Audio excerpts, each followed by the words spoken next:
Everyone, હું H K Barad cooking ચેનલમાંથી બોલું છું. આજની મારી રેસીપી છે દાળ બાટી ચૂરમા. મિક્સ દાળ, તુવેરની દાળ, અડદની, મસૂરની, મગની ફોતરોવાળી, મગની મોગર, પાંચ જાતની દાળ હું લીધી છે. હવે તેને કુકરમાં લઈને ધોઈને બાફવા મૂકી દઈશ.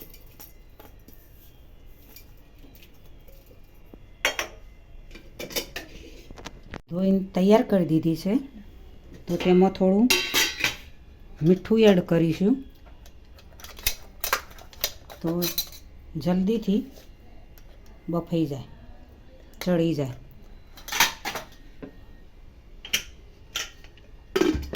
એમાં થોડી હળદર એડ કરીશું. હવે ગેસ પર મૂકી દઈએ, બફાઈ જાય. બાટી માટે પહેલાં ઘઉંનો કકડો લોટ લઈએ 5 ચમચી.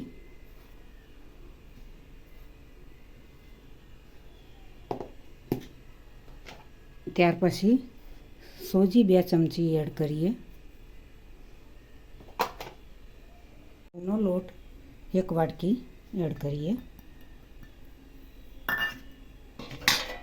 તેમાં મીઠા લીમડાના પત્તા એડ કરીએ, ટુકડા કરી, જેથી કરી બાટી સ્વાદિષ્ટ લાગે. તેમાં અડધી ચમચી જીરું એડ કરીશું.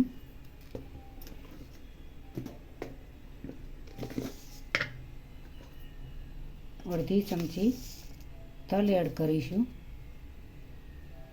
થોડી હળદર એડ કરીશું. સ્વાદ અનુસાર મીઠું એડ કરીશું. 2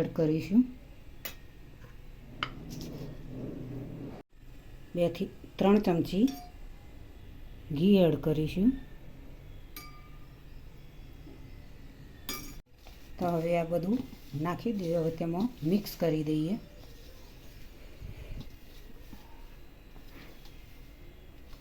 ઘી નાખવાથી બાટી સ્વાદિષ્ટ અને મુલાયમ બને છે. પેટમાં દુખવાની પણ કોઈ તકલીફ રહેતી નથી.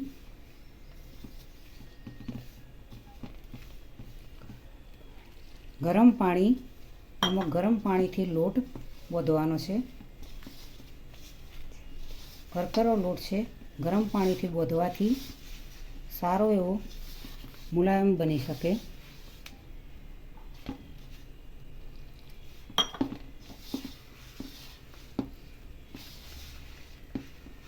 લોટ તૈયાર કરી દીધો. હવે બાટી માટે તેમાં સારું એવું ઘી એડ કરવું પડે તો સરસ એવો મુલાયમ લોટ બને. તેને આ રીતે મોટો કરીશું, થોડું લોયો વાળી.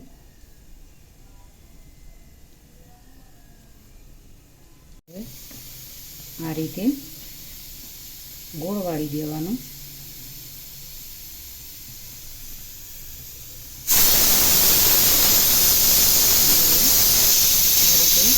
ગોળ વાળી દેવાનું. ગોળ વાળ્યા પછી આ રીતે ધીમેથી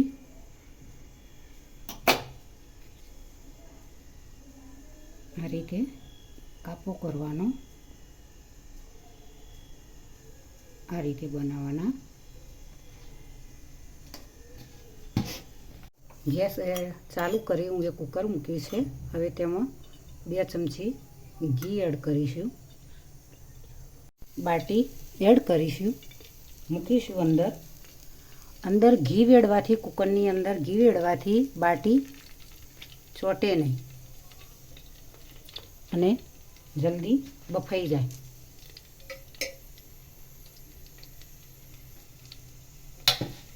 ઉપર મૂકી રાખીશું. એનું ઢોકણું ફિટ કરી દઈશું. ધીમા શેકે થવા દઈશું. તેની સીટી કાઢી લીધી છે, કારણ કે પાણી અંદર નથી, ખાલી ઘી એડ કરી છે. તો ધીમેથી શેકના આધારે બફાઈ જાય. જો દાળ તૈયાર થઈ ગઈ છે, તો હવે તેનો વઘાર કરીશું.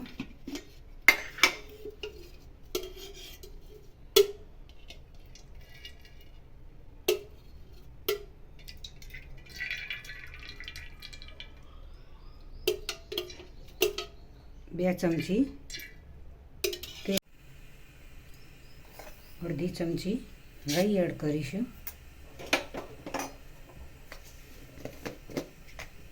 જીરું પણ એડ કરીશું, થોડું એડ કરીશું. હિંગ એડ કરીશું થોડી, અડધી ચમચી.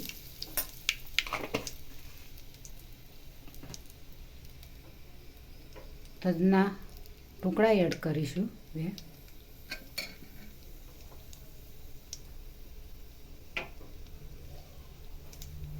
મીઠા લીમડાના પત્તા પાણીવાળાના એડ કરીશું.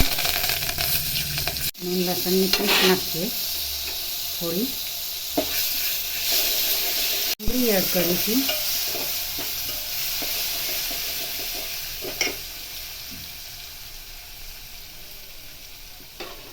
તેમાં બટાકાની છીણ એડ કરીશું થોડી. 1 બટાકા જેવું અંદર હું એ છીણીને તૈયાર રાખ્યું છે.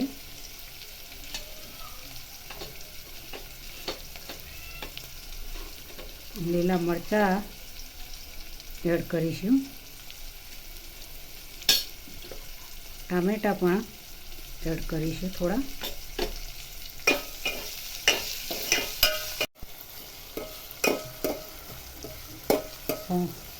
થઈ ગયું છે, તો હવે તેમાં દાળ એડ કરીશું.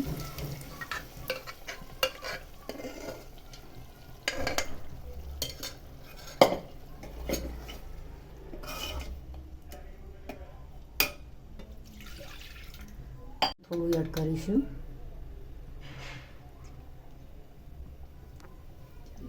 હળદર તો એડ કરેલી જ છે.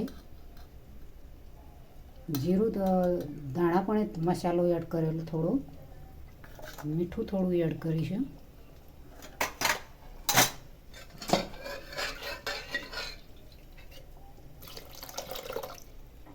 પાણી એડ કરીએ. આ રીતે ચૂરમા માટે હું એ કુકરની અંદર થવા દીધા, બાફી દીધા છે. હવે થોડા ઠંડા તે પછી તેમાં 2 ચમચી ખોળ એડ કરીશું. તેને બરાબર મિક્સ કરી નાખીએ. તમારા સ્વાદ અનુસાર ખોડ નાખવાની છે. ગળપણ થોડું વધારે જોઈએ તો વધારે ને ખોડ નાખવી. 1 ચમચી હું ખોડ નાખું, બીજી થોડી. ગળપણ નહીં હોય તો ખાવાની મજા પણ નહીં આવે. તેમાં ઘી એડ કરીશું. ઇલાયચી એડ કરીશું.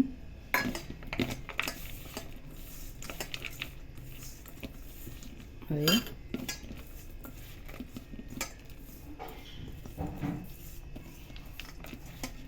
વાટકીમાં સર્વ કરીએ.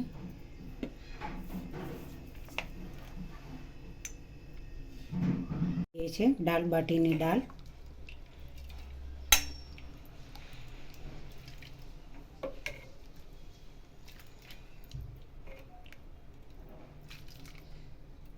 એડ કરીશું.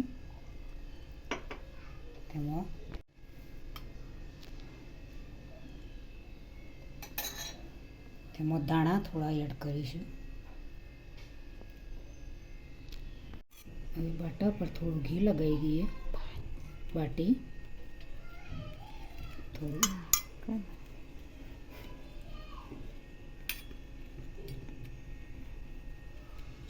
આજની રેસીપી મારી તૈયાર થઈ ગઈ છે. દાળ બનાવી છે, મિક્સ દાળ, 5 જાતની મિક્સ દાળ. જોડે તેનું બાટી બનાવી છે. બાટી બનાવવામાં હું એ સોડાનો ઉપયોગ કર્યો નથી, તેમાં ઘીનો ઉપયોગ કર્યો છે. તેથી સોફ્ટ અને મુલાયમ બની છે. વધેલા લોટનું હું એ ચૂરમું બનાવ્યું છે. ચૂરમા જુઓ મિત્રો કેટલું મસ્ત ચૂરમું તૈયાર થઈ ગયું છે. જોડે ડુંગળી અને કાકડીનું પણ સલાડ છે. તો આજની રેસીપી મારી તૈયાર થઈ ગઈ. તો મિત્રો આજની રેસીપી તમને મારી ગમી હોય તો મારા વિડીયોને સબસ્ક્રાઈબ કરજો, મારી ચેનલને લાઈક કરજો, શેર કરજો, બને તો કોમેન્ટ કરજો.